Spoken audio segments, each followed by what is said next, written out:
Welcome to Behind the Line, where we pull back the curtain on the challenges facing first responders and frontline workers. The work you do is unique, and so are the stresses that go with it. Join me as we tackle key issues to reduce risks for burnout, and as we work to support you in doing the job you love without sacrificing being the kind of person you want to be. Hey there, and welcome back to Behind the Line. I'm your host, Lindsay Faas. If you're new to Behind the Line, what you should know about me is that I'm a clinical counselor specializing in trauma therapy. And after over a decade working with first responders and frontline workers around issues like burnout, compassion fatigue, PTSD, and related OSIs, I have become a passionate wellness advocate and educator for those who sacrifice so much for our communities out on the front lines. Behind the Line is a place for us to talk about the real life behind the scenes challenges facing you on the front lines. I created this podcast with the hope of bringing easy access to skills for wellness, allowing you to find greater sustainability both on the job and off. We have been on a journey this whole month talking about early indicators to be watchful for and aware of as people who work in higher risk jobs. If you've been listening, you'll know that we've been talking about the things that let us know that we are changing, being changed, and that we need to know what to look for so that we can intervene early and catch it before we've gone too far down the rabbit hole. We have touched on the heavy hitters, hypervigilance, dissociation, numbing and avoidance, which together make up the main criteria used to diagnose things like posttraumatic stress disorder. We've talked about how these show up, both early on as well as when we're moving deeper into traumatic stress and stress-related injuries. We've also talked about what we can do to catch them and meaningfully intervene in them to try to protect ourselves from spiraling further down. Today, we're going to talk about the more nuanced facets of stress-related impacts. These are the ones that don't necessarily show up as criteria that a psychologist or psychiatrist would check boxes for when assessing for PTSD and other stress-related concerns. But we know from research and from clinical experience that they're very much connected to stress exposure. Today, we're talking about the indicators our bodies give us when they are done. And we're going to talk about some of the early indicators that can give us a heads up that our body is crying out for us to do something before it's too late. For the purpose of our topic today, I want to share a metaphor that I've used in an episode before, but it was a long time ago now. I want you to imagine that your body is like a baby. When a baby wants or needs something, it usually starts by giving a couple little snorts or small vocalizations to try to get a caregiver's attention. They might start moving around more or making facial expressions to denote that they have a need. An attentive and attuned caregiver might catch these early signs of need and join the baby in figuring out what the need is and seeking to meet it. And if that happens successfully, the baby settles and all is good with the world. But if the caregiver misses those initial efforts, the baby gets more restless and will up the ante. The baby will cry out louder to make sure it's heard. Again, if a caregiver attends and attunes here, crisis can be averted by interacting with the baby and meeting the need. But if the caregiver fails to join the baby here, the baby will have to up the ante again. And this can go on and on until the baby wails to the point that even when the need is met, the baby is inconsolable. And it takes so much effort and energy for all involved to work at calming that baby back down. It gets dysregulated to the point that its whole nervous system is on fire, and it cannot bring itself back down for an extended period of time. Your body is like that baby. When you experience stress over prolonged periods of time, your body will begin to send alerts to let you know that your nervous system is taking a hit and has some needs to balance back out. It will start by offering small indicators that something is up. A few headaches or digestive issues or feeling a bit off, like you're coming down with something. An attentive and attuned caregiver to ourselves might notice these and see them for what they are, a way of my body communicating with me that it needs more care, less stress, and some support to manage. But most of us, myself included, will tend to ignore these and, worse yet, probably be annoyed by them and frustrated that they hold us back from doing all of the things we need to get done. We'll push through and rationalize them away as changes in the weather or barometric pressure or food poisoning or that bug everyone says is going around, and on and on. And then you know what happens? The baby gets louder. Your body learns that you aren't listening. You can't be trusted to be attentive and attuned as a caregiver to your own self, and it has to get louder to get your attention. So it does.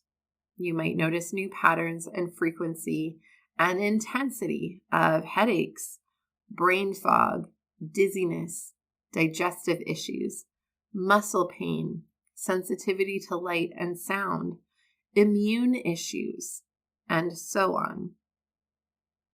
You might need to take days off because of it.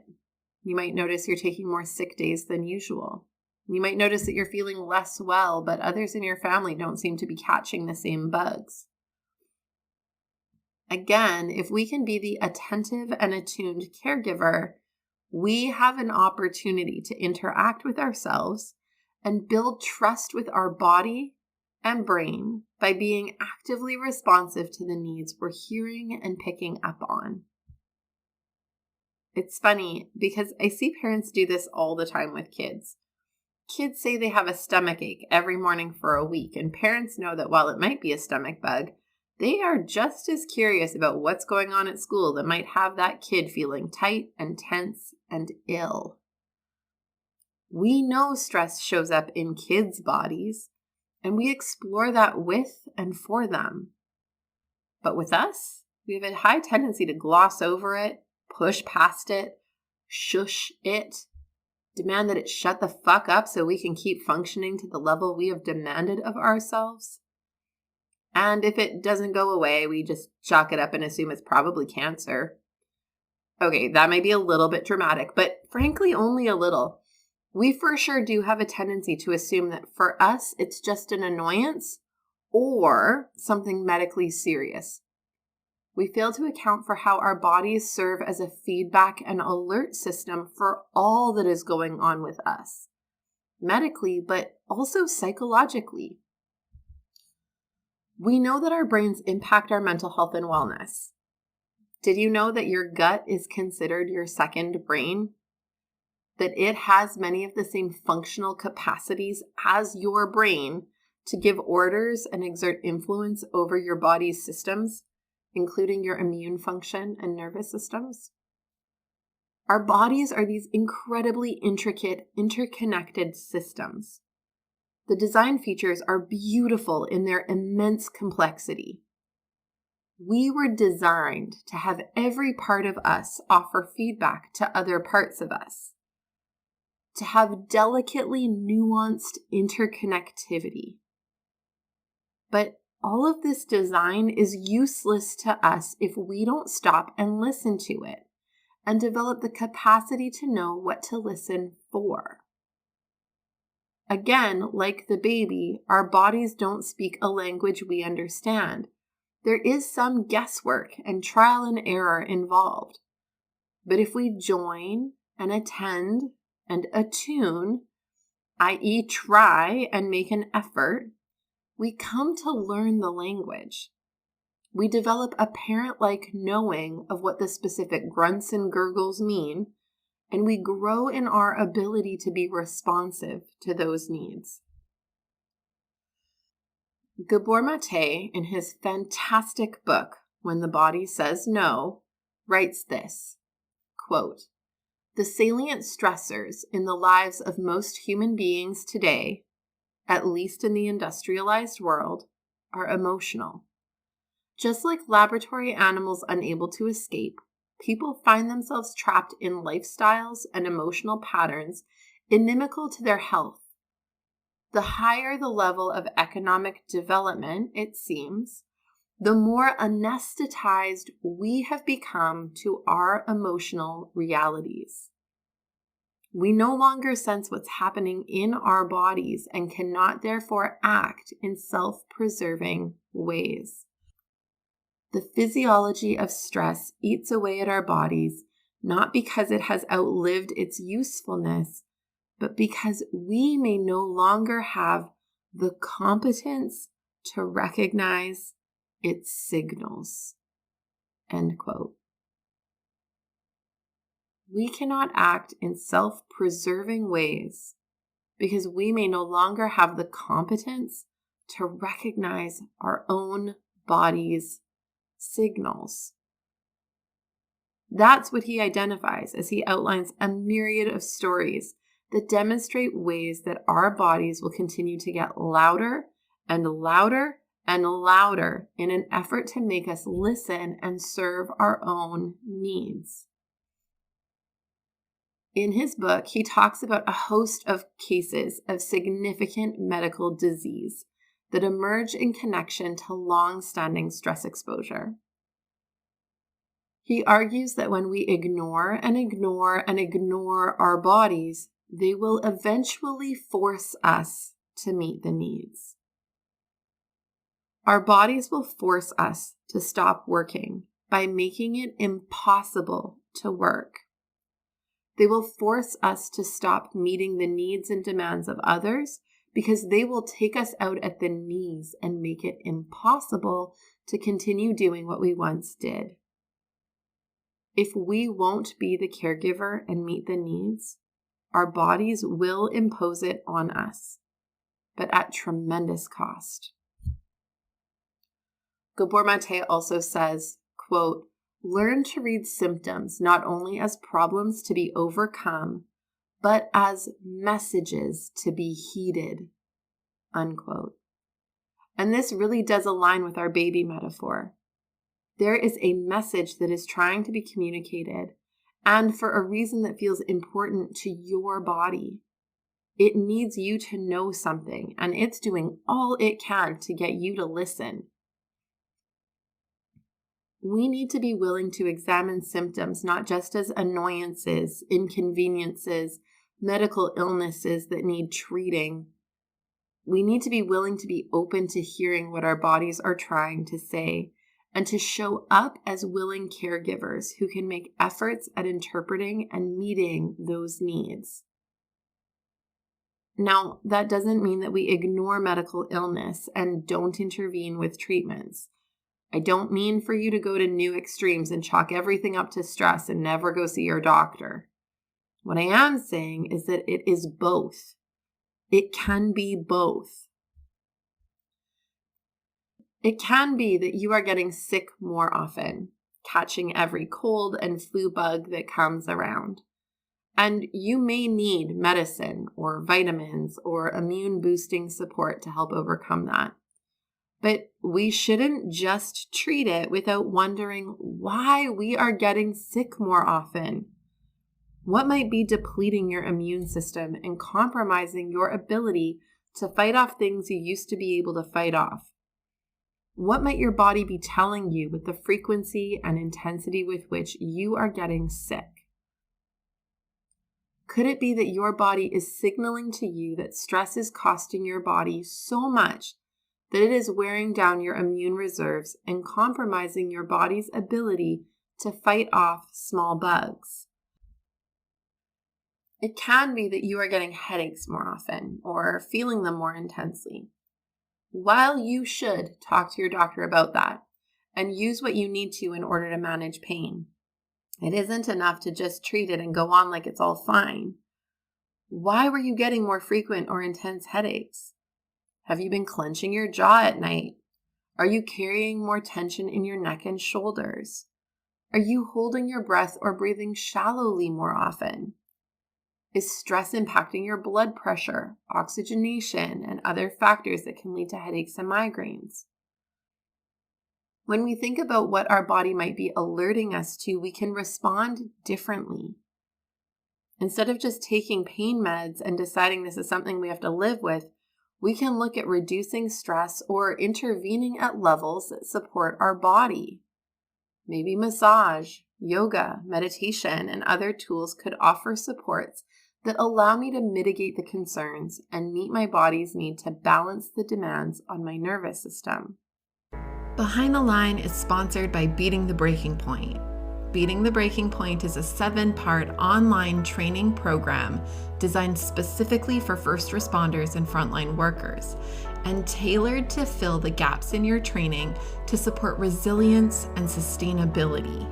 Whether you're new to the work and wanting to cultivate tools to prevent burnout, compassion fatigue, and related concerns, or you are deep into your years on the job and have gone a few rounds with burnout and other mental health challenges, this program offers the foundational pieces you need to support personal and professional wellness for the long haul.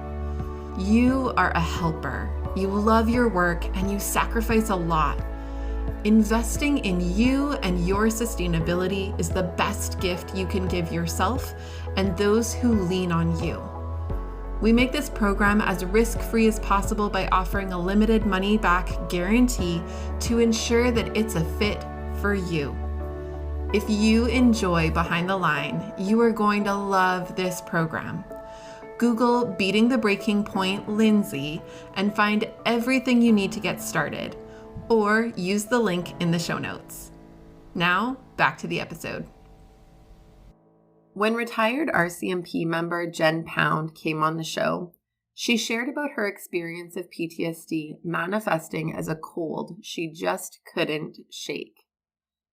She shared finding it hard to get diagnosed properly and supported properly because this isn't the typical presentation.